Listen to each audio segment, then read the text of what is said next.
오늘 우리에게 주시는 하나님의 말씀은 요한복음 16장 5절에서 13절까지 말씀입니다.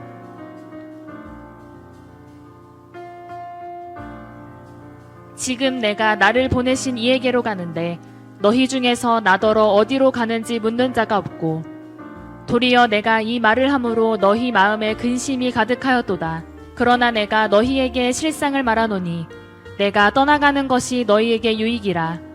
내가 떠나가지 아니하면 보혜사가 너희에게로 오시지 아니할 것이요 가면 내가 그를 너희에게로 보내리니 그가 와서 죄에 대하여 의에 대하여 심판에 대하여 세상을 책망하시리라. 죄에 대하여라 함은 그들이 나를 믿지 아니함이요 의에 대하여라 함은 내가 아버지께로 가니 너희가 다시 나를 보지 못함이요 심판에 대하여라 함은 이 세상 임금이 심판을 받았음이라. 내가 아직도 너희에게 이를 것이 많으나 지금은 너희가 감당하지 못하리라. 그러나 진리의 성령이 오시면 그가 너희를 모든 진리 가운데로 인도하시리. 그가 스스로 말하지 않고 오직 들은 것을 말하며 장래일을 너희에게 알리시리라. 오늘 이 말씀에 많은 은혜 받으시기 바랍니다. 할렐루야. 자, 옆 사람 감사합니다. 주님의 이름으로 사랑하고 축복하십니다. 다사람 인사합니다. 하나님께서 함께 하십니다. 오늘은 요한복음 말씀을 중심으로 성령으로 충만하십시오 라는 말씀을 함께 나누겠습니다. 요한복음 14장에 보면 예수님께서 제자들이 곁을 떠난다고 말씀하십니다. 제자들은 몹시 두려워하고 그리고 염려하고 근심합니다. 왜냐하면 공생의 모든 기간 동안 예수님은 그들의 든든한 힘이었고 그리고 정말 그들의 삶의 보호자였고 능력이었습니다. 그래서 예수님을 통해서 무엇인가 이루려고 했던 그들은 이제 염려하고 근심합니다. 그런데 예수님께서 그들을 향해서 말씀하시기를 내가 너희를 고와 같이 내버려 두지 아니하고 너희에게 다시 온다 하겠습니다.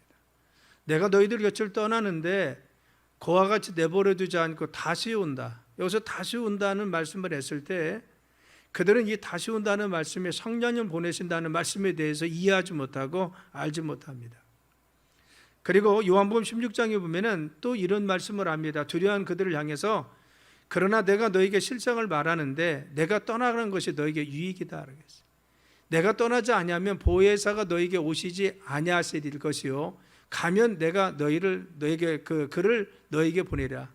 그가 와서 죄에 대해서 의에 대해서 심판에 대해서 세상을 책망할 것이라 말씀하십니다. 제자들은 예수님이 떠나지 않기를 원했는데 예수님이 그들 곁을 떠난다고 합니다. 그리고 말씀하시기를 내가 보혜사 성령을 보내셔서 다시 온다 말씀하시면서 내가 떠나는 것이 유익하다 하겠어요. 제자들 편에 볼 때는 예수님이 떠나는 것이 유익한 것이 아닌 것 같은데 예수님은 내가 실상을 얘기하는데 떠나는 것이 더 유익하다. 실제는 무엇이냐? 내가 너희들 곁에 있는 것보다도 떠나는 것이 더 유익하다라고 합니다. 제자들은 그 위에 예수님이 체포되시는 광경을 보게 됩니다. 예수님께서 십자가에 달리시는 광경도 보았습니다. 예수님이 또 부활하신 그러한 광경을 또 보았어요. 그렇죠. 제자들은 그 이후의 사건이 무엇입니까? 바로 같이 예수님 십자가 사건, 예수님의 죽으심, 이것을 통해서 엄청난 충격과 어려움을 당합니다. 그리고 또한 힘들고 어려웠던 것이 그들의 삶이었습니다. 그런데 예수님은 그들에게 말씀한 것이 무엇입니까? 내가 너희들을 떠나는 것이 유익하다라고 이야기한 것을 알 수가 있어요. 예수님이 왜 떠나는 것이 그들이 유익했습니까? 첫째는요, 예수님이 떠나지 않았으면은 제자들이나 우리의 죄를 예수님께서 대속하시고 속해 줄 수가 없었습니다. 예수님이 그들 곁을 떠나서 십자가를 지시는 대속의 사명을 감당하셨기 때문에 제자들의 죄도 영원히 씻겨줄 수 있는 것이고 우리의 죄도 영원히 씻겨주실 수 있는 것입니다. 그래서 우리 모두 구원을 위해서 예수님이 제자들 곁을 떠나서 십자가를 지심이 당연한 것이고 그것이 더 유익한 것입니다. 그리고 또한 왜 제자들을 떠나는 것이 유익합니다? 그것은요, 제자들을 떠나심으로 말미암아 예수님은 승천하신 후에 그들에게 보혜사 성령을 보내주었습니다. 보혜사는 다른 보혜사라고 했어요. 보혜사는 곁에 서서 돕는 자라는 겁니다. 제자들 곁에 서서 늘 도와주었어요. 그런데 다른 보혜사, 바로 예수님이 아니라 다른 성령님을 예수님으로 보내서 그들 곁에 늘 있게 했다는 겁니다. 예수님이 계실 때는 예수님 만나기 위해서는 예수님 계신 예루살렘이나 갈릴리 바닷가에 가야 만났습니다. 그리고 예수님이 한정되어 있는 장소와 시간에 한정되어 있기 때문에 예수님을 그들을 가야만이 만날 수가 있었어요. 그래서 예수님의 사역은 있는 장소에서만 일어났다는 겁니다. 그런데 예수님이 승천하신 후에 보혜사 성령을 보내주셔서 예수님이 오신 예수님 명인 보혜사 성령이 우리 심령 가운데도 오시고 이 세계 가운데 역사하시고 시간과 공간을 초월해서 지금도 역사하시는 줄 믿습니다. 그래서 이 보혜사 성령이 지금 그와 같이 역사하시기 때문에 시간과 공간을 초월해서 우리 역사하십니다. 그렇죠. 훨씬 더 바로 예수님의 사역을 성령님이 오셔서 더 효과적으로, 더 넓게, 더 깊이, 그리고 또한 우리의 심령 속에서도 역사할 수 있습니다. 그래서 내가 떠나가는 것이 유익하다, 그 말씀한 것입니다. 세 번째, 왜 유익이라는 겁니까? 예수님 마저 떠나지 않았으면은 바로 예수님 곁에 있었던 제자들은 늘 예수님 의존병이 들었을 겁니다. 무엇이고 예수님만 의지해서 이거 해주세요, 저거 해주세요, 이런 일이 있습니다, 의지했습니다. 그런데 예수님 떠나시고 나서 그들에게 성령 받으라고 하셨어요. 그리고 성령 받았더니 그런 능력의 사람이 되어서 가서 예수님이 하신 일들을 합니다. 그래서 너희가 나를 믿으면 내가 하는 일을 너희도 할 것이요, 나보다 더 큰 일을 한다겠는데, 제자들은 성령 받고 나서 더 큰 일을 감당하는 능력 있는 바로 제자의 삶, 그리고 또한 증인의 삶을 살 수가 있었습니다. 그 당시 제자들은 이해하지 못했어요. 왜 예수님이 떠나는 것이 유익한가? 그런데 요한복음 14장에서 16장까지 그런 말씀을 전하시다가 정말 예수님이 그 위에 십자가에 정말 죽으셨습니다. 우리의 죄를 대속해 주셨어요. 그리고 부활하셔서 영광을 보여주십니다. 그리고 40일을 제자들과 같이 계시다 승천하셨어요. 그리고 나서 성령 받고 나서 그들은 어떻게 합니까? 이 사실을 깨달았어요. 바로 예수님이 떠나간 것이 우리에게 더 유익하구나. 그 말씀, 예수님이 바로 그 생전에 말씀하셨던 그 말씀이 진리구나, 그걸 알았다는 겁니다. 그런데 여기서 중요한 말씀이 뭐예요? 바로 예수님이 성령이 오시면은 죄에 대해서, 의에 대해서, 그리고 또한 심판에 대해서 말씀하신다라고 했어요. 그리고 또한 정말 죄에 대해서, 의에 대해서, 심판에 대해서 정말 책망하실 것이다 라고 했어요. 그렇죠. 그리고 말씀한 것이 무엇입니까? 바로 죄에 대해서라 함은 9절에 죄에 대해서라 함은 그들이 나를 믿지 아니하며, 의에 대해서라 함은 내가 아버지께로 가니 너희가 다시 나를 보지 못하며, 심판에 대해서라 함은 이 세상 임금이 심판을 받을 것이라 라고 했어요. 그래서 죄와 의와 심판에 대해서 풀이하십니다. 죄에 대해서라 함은 나를 믿지 않는 것이다. 우리는 우리가 원죄도 있고 자범죄도 있고 여러 가지 죄가 있잖아요. 그 중에서 가장 큰 죄는 무엇이면 예수님 믿지 않는 것이 가장 큰 죄입니다. 그렇죠. 모든 죄에 대해서 깨닫게 하신다는 겁니다. 특별히 예수님 믿지 않은 것, 예수님을 고백하지 않고 믿지 않는 것이 얼마나 큰 죄인지를 너희들은 지금 나를 믿지만, 그러나 바로 같이 진리의 성령이 오시면 나를 거역하고 나를 믿지 않는 자들에게 성령께서 너 예수님 믿는 것이 있지 않는 것이 죄야, 이것을 깨닫게 해주신다는 겁니다. 의에 대해서라 하면 내가 아버지께로 가니 너희가 다시 나를 보지 못하며 하겠어. 여기서 내가 아버지께로 간다는 것이 무엇입니까? 십자가를 지신다라는 뜻입니다. 그 당시 사람들은 예수님이 십자가를 지실 때 죄인으로서 죄값을 받는다고 생각했죠. 그런데 예수님은 죄값을 치러서 죄인으로 죽는다고 했는데, 예수님 십자가에서 죽으셨다가 부활하시고 승천하셨어요. 그렇죠. 예수님 죽음이나 부활이나 승천, 그것은요, 인간이 생각할 때 죽음으로 끝나야 되는데, 사망 권세 잡은 마귀도 죽음으로 끝나야 되는데, 예수님은 죽은 자가 살아났어요. 그리고 세상을 심판주로 승천하셔서 또 재림할 것을 말씀해 주었습니다. 그래서 바로 인간이 가지고 있는 어떠한 판단이나 의로움보다 더 중요한 것은 하나님께서 판단하셔서 의로운 자를 세워주신다는 겁니다. 세상에서는 예수님을 죄인으로 죽였지만 하나님은 예수님이 죄 없으신 분이고 인간의 죄를 대속하시는 분이시기 때문에 의로운 자로 다시 일으켜 세우셔서 심판주로 세워주십니다. 그래서 하나님의 의가 무엇을 통해서? 예수님의 십자가를 통해서, 예수님을 통해서 나타나는 것을 볼 수가 있고, 성령님은 영원한 하나님의 의를 가르쳐 주시고 우리에게 의로운 것이 무엇이냐? 세상의 판단이 아니라 하나님께서 의로움을 판단하시고 기준을 삼으신다는 것을 이야기했습니다. 그리고 심판에 대해서라 하면 이 세상 임금이 심판을 받을 것이라 하겠어요. 여러분, 세상 임금들, 그리고 빌라도, 그리고 제사장, 유대인들은요, 예수님을 뭐라 하겠어요? 죄인으로 몰아서 십자가에 달려 죽게 했습니다. 그런데 그것은 의인을 죄인으로 삼은 거죠. 예수님은 죄가 없었는데 죄인으로 몰아서 판정했습니다. 그런데 세상 법정에서는 죄 없는 예수님을 죄인으로 몰아서 죽였어요. 그런데 하나님 법정에서는 잘못된 판정을 하나님께서 받아들이지 않고 바로 이같이 빌라도나 제사장이나 유대인들이 잘못됐다는 것을 판단하셔서 그들의 잘못에 대해서 심판을 면하지 못할 거라는 겁니다. 그래서 세상 임금들은 뭐요? 하나님께서 심판하실 것이다.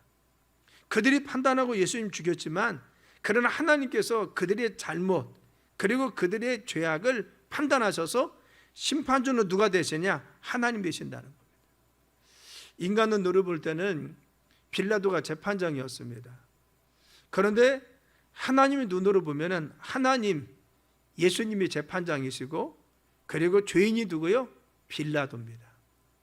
그래서 빌라도를 그리고 또한 유대인들을 죄 없다고, 죄 없으신 예수님을 바로 십자가에 달려 죽게 한 그들이 죄인 되어서 그들이 하나님 심판을 받게 될 것이라고 말씀하시는 겁니다. 결국은 무엇이 중요하다는 겁니까? 하나님의 심판이 중요하다는 겁니다. 인간의 기준이 아니라, 인간의 눈으로 본 것이 중요한 것이 아니라 하나님께서 그걸 어떻게 보시느냐, 하나님의 판단이 어떠느냐, 이것이 중요합니다. 그래서 성령님은 뭐요? 죄를 우리가 깨닫게 하고, 그리고 또한 무엇이 진정히 의로운 것인지, 하나님의 의가 무엇인지 알게 하시고, 그리고 이와 같이 세상을 심판하십니다. 그래서 세상에서 잘못된 것, 하나님 앞에 벗어난 것을 바로 하나님께서 성령님을 통해서 심판하시고 드러나게 해준다는 것을 알 수가 있습니다. 그리고 12절로 13절에 보면 성령님의 사역에 대해서 말씀하십니다. 내가 아직도 너에게 이를 것이 많으나 지금은 너희가 감당하지 못하리라. 그러나 진리의 성령이 오시면 그가 너희를 모든 진리 가운데로 인도하시리니 그가 스스로 말하지 않고 오직 들은 것을 말하며 장래 일을 너희에게 알리리라. 그렇죠. 여기서 보면요, 진리의 성령이 오셔서 너희들이 지금은 알지 못하지 않느냐. 지금 시점이 뭐예요? 예수님 십자가 지시기 이전의 사건입니다. 제자들과 함께 있던 이때 너 이런 말 못 알아듣겠지. 내가 심판주로 오고 성령이 오셔서 너희와 함께 계시고, 그리고 또한 바로 세상에 의해 하나님의 의를 나타내고 이걸 알지 못하지. 지금은 알지 못하지. 그런다. 중요한 것은 이제 아직은 너희가 이룰 것이 많은데 바로 같이 진리의 성령이 오시면 너희에게 모든 것을 이제 가르쳐 줄 것이다. 좀 기다리라는 겁니다. 너희들 지금 조급하게 자꾸 염려하고 근심하지 말고 시간이 이제 지나서 내가 십자가도 지고 그리고 부활도 하고 그리고 승천해서 그리고 성령이 임하면은 너희들 진리의 성령이 그때 와서 가르쳐 주어서 너희에게 말한 그 모든 것을 생각나고 기억나게 해서 이걸 다 이해할 수 있도록 그때 성령께서 말씀해 주실 것이고 그때 증명해 줄 거다. 그러니까 그때까지 참고 기다리라고 합니다. 제자들은 지금 당장 두려운 마음이 없어졌으면 좋겠는데 하나님께서 금방 내가 기도했을 때 염려할 때 금방 그냥 뚝딱하고 무엇인가 사건이 해결됐으면 좋겠는데 바로 예수님이 뭐라 하겠어요? 기다려라. 시간이 지나야 되고 그 시점이 돼야 하고 일들이 이루어져야 되니까 내가 죽어야 되고 너희들 죄값을 대신해서 죄값을 치러줘야 되고 내가 또 부활해서 사망 권세를 물리쳐야 되고 이런 과정에 또 성령을 네가 받아야 되고 과정이 있으니 네가 기다려라. 그렇죠? 기다리라. 사랑 여러분, 우리의 신앙이 그렇다는 겁니다. 우리는 신앙생활하면서 정말 한번 진리를 깨달으면 다 열리길 원해요. 그래서 말씀 한번 은혜 받으면 다 영적으로 뚫리는 것 같이 생각합니다. 그렇게만 이해합니다. 우리 주님은 그게 아니라는 겁니다. 바로 신앙적인 것은 무엇이냐? 단계적인 것이고, 신앙이라는 것은 절차가 있는 것이고, 하나님의 역사하심에 과정이 있다는 것을 말씀하여 주십니다. 그래서 단계나 과정이 있기 때문에 그것을 너희들이 기억하라고 하는 것이죠. 지금 우리가 힘들고 어려운 시기를 보내고 있어요. 그런데 이 힘들고 어려운 시기를 보내면서 우리가 가지고 있는 생각은 무엇입니까? 하나님 그냥 한꺼번에 싹 내려주시지, 이거 그냥 한꺼번에 다 한 번에 해결해 주시지, 그냥 한 방에 그냥 끝내주시면 얼마나 좋습니까? 라고 이야기하는데 하나님 뭐라고 합니까? 아니다, 좀 기다려라, 과정과 절차가 있다 라고 말씀하시며 기다리라 하는 겁니다. 그렇죠. 진리의 성령이 오셔야 된다는 겁니다. 성령께서 오셔서 너희들이 흔들리지 않도록 담대히 붙들어질 그날이 이르야 너희들이 깨닫고, 그리고 또한 그 은혜 가운데 있어야만이 성령께서 역사하지만이 너희들의 삶 가운데, 은혜 가운데 능력 있는 이기는 삶을 살 수가 있어. 그러니까 너희들 기다려 라고 합니다. 그러면서 승리를 위해서 두 가지 하겠는데, 첫째는 너희들이 승리하기 위해서 지금부터 뭘 해야 되냐? 성령 충만함 받아야 돼 라고 했어요. 성령 충만함 받아야 돼. 사랑 여러분, 우리가 성령 충만함 받아야 승리할 줄 믿습니다. 지금 이 시대는요, 우리가 성령 충만함 받으라고 말씀하시는 거예요. 어려운 시기에 성령 충만하라는 거죠. 사도행전 1장 4절에 보면은 예루살렘 떠나지 말라라고 이야기합니다. 그리고 말씀하시기를 약속하신 성령 기다리라. 너희가 몇 날 되지 못해서 성령으로 세례를 받으라 하겠어요. 여기서 성령으로 세례 받는다는 것이 무엇입니까? 성령 충만함 받는다는 겁니다. 성령의 기름 부음이 있다는 겁니다. 성령의 덧입힘 받아서 자꾸 기도하고 말씀 가운데서 성령의 덧입힘이 우리에게 임해서 성령 충만에 차고 넘치는 겁니다. 그래서 성령의 능력이 나타나고, 성령의 권능이 나타나고, 성령의 권세가 나타나도록 성령 충만함을 위해서 언제? 너희들 예루살렘 떠나지 말고 기도해 라고 했어요. 기도해. 너희들에게 이 약속을 이루기 위해서 중요한 것은 이 두려움 속에서 성령 받아야 돼. 성령 받기 위해서 떠나지 말고 기도해. 기도가 중요해 라고 했어요.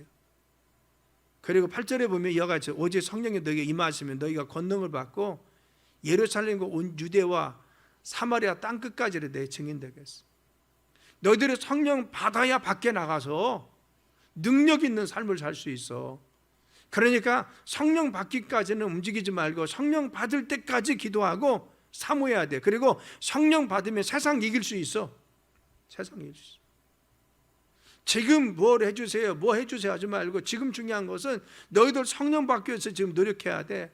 그리고 성령이 임하시면은 너희가 큰 권능을 받아서 증인되어서 밖에 나가서 큰 일을 감당할 수 있어. 제자들이 정말 그랬잖아요. 성령 받고 나서 그들은 놀라운 역사를 일으키고 기적을 일으키고 능력 있는 삶을 살아간 것을 알 수가 있어요. 우리가 이 어려운 때에 우리 주님 우리가 말씀하시는 것은 무엇입니까? 지금 가장 귀중한 것은, 가장 급한 것은 성령 받아야 너희들이 이 시대를 이겨낼 수 있는 것이고, 그리고 또한 성령의 능력 가운데 이 시대를 뛰어넘어서 하나님의 역사 가운데 이 시대를 헤쳐나갈 수 있는 능력은 성령의 강력한 힘이라는 겁니다. 그래서 성령 받으라는 겁니다. 우리는 이 시대에 가장 필요한 것이 무엇입니까? 성령 충만함 받는, 성령의 기름 부으심이 필요합니다. 에베소서 3장 16절에 보면은요, 그 영광의 풍성함을 따라 그의 성령으로 말미암아 너희 속사람을 능력으로 강건하게 하시며,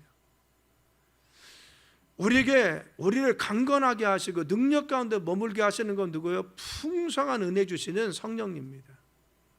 그래서 그의 영광의 풍성함을 따라 그의 성령으로 말미암아, 하나님 풍성하신 은혜 가운데 성령의 은혜를 주시면요, 우리가 강건한 능력의 사람 되어서 힘 있는 사람이 되어서 바로 이 시대를 이겨낼 수 있도록 붙들어 주십니다. 그래서 우리는 무엇을 사모해야 돼요?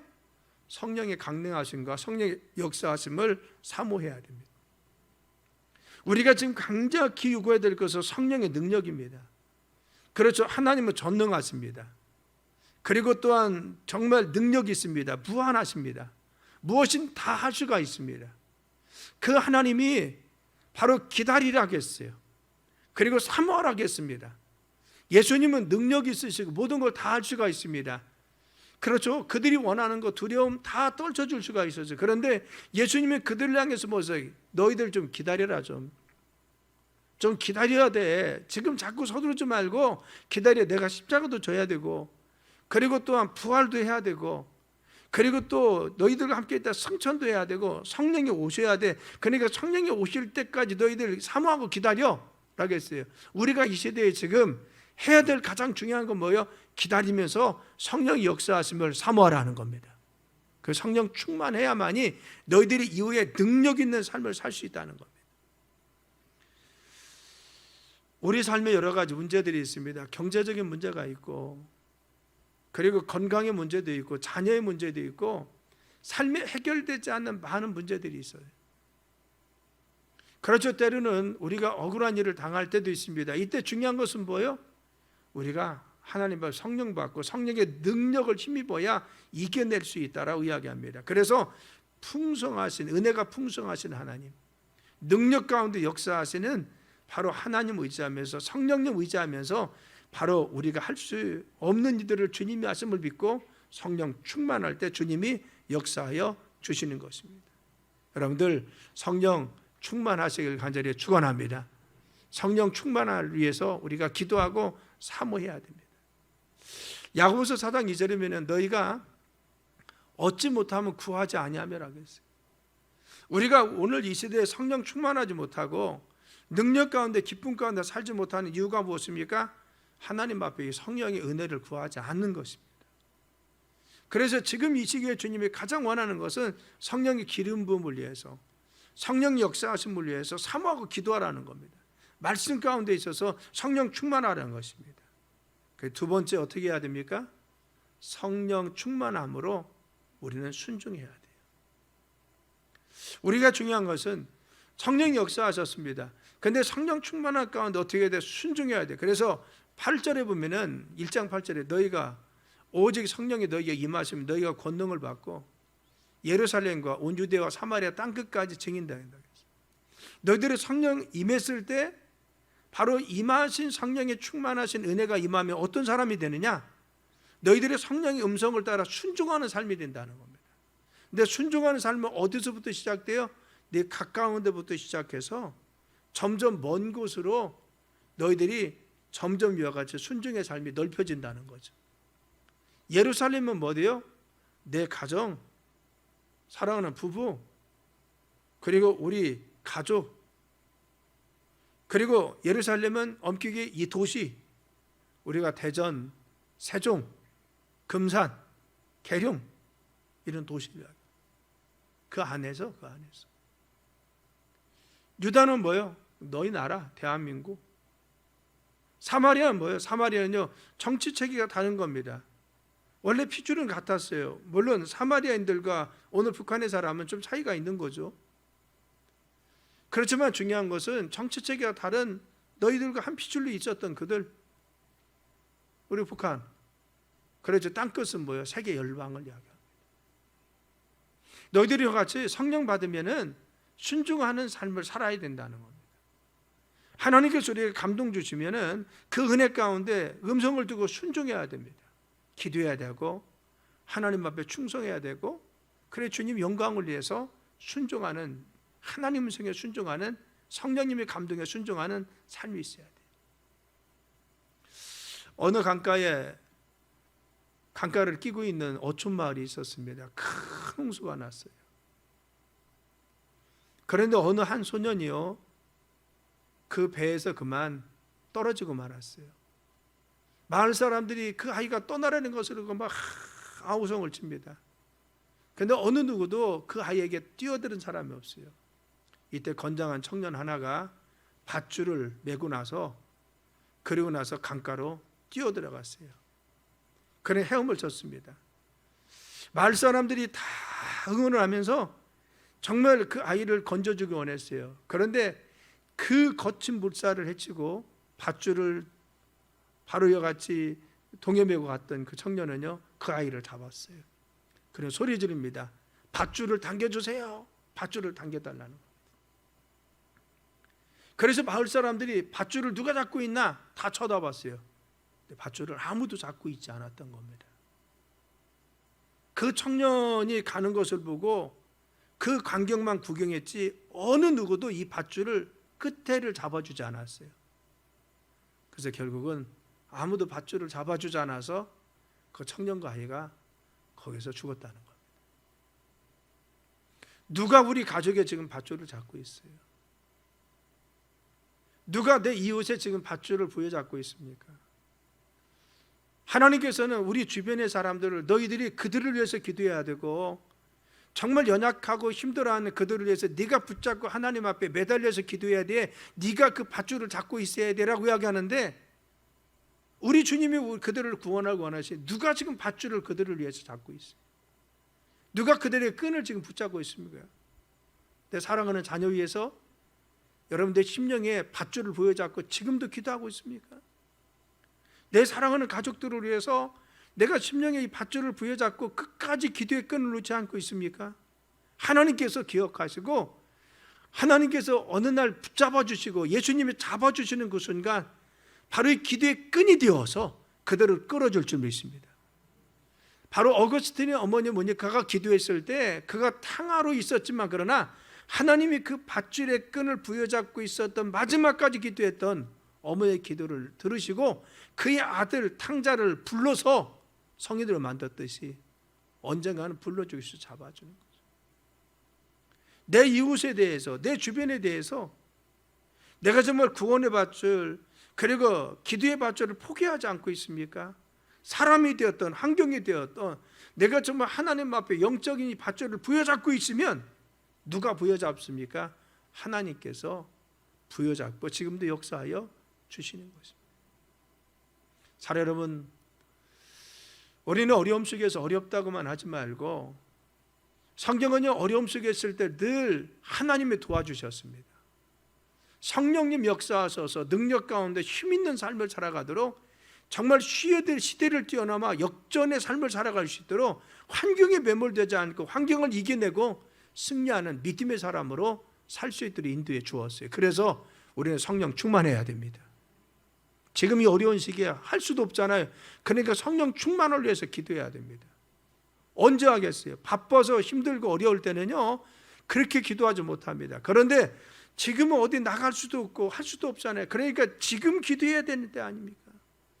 하나님 지금 기도하라는 것은 성령 충만함을 사모하라는 때입니다. 우리가 초점을 어디에 돼요? 하나님께 둬야 돼요. 하나님의 역사하심, 하나님의 능력 주심, 하나님의 강림하심, 성령의 충만하신 역사하심, 하나님께서 함께하심, 주님께 비전을 두고 주님의 초점을 두고 맞춰 살 수 있는 성령 충만한 믿음의 삶 그리고 순종하는 삶을 살 때 우리 역사하여 주십니다. 하나님의 역사하심과 영적 부흥은요 우리 힘으로 만들어지는 것이 아닙니다. 우리가 이 코로나 잘 이겨낼 수 있었으면 벌써 이겨냈죠. 하나님이 도우셔야 돼요.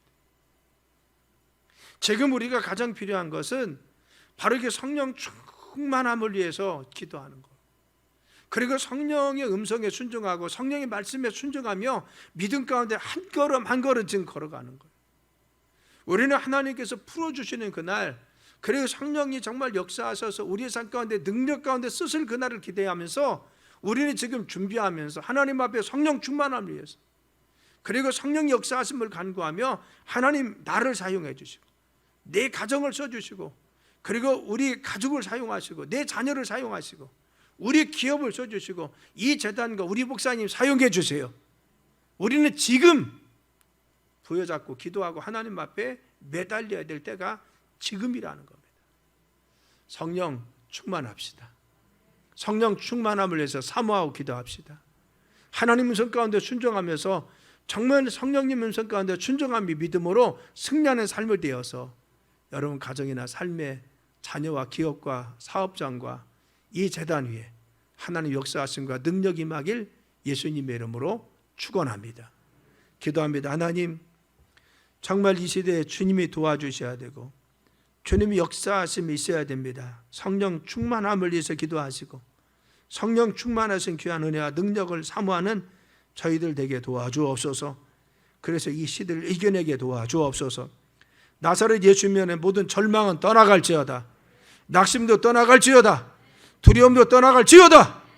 하나님 성령 역사하심을 사모하게 도와주시고 성령의 강력하신 역사하심을 아버지 저희들이 늘 바라보게 하소서. 성령님이 함께 하시는 은혜 가운데 승리하는 귀한 삶이 되게 도와주옵소서. 이 시대를 이겨내게 도와주시고 하나님 이 어려움을 이겨낼 수 있는 믿음의 역군들 되게 하시고 성령 충만함으로 역사하여 주옵소서. 예수님의 이름으로 간절히 기도드려 싸움나이다. 아멘.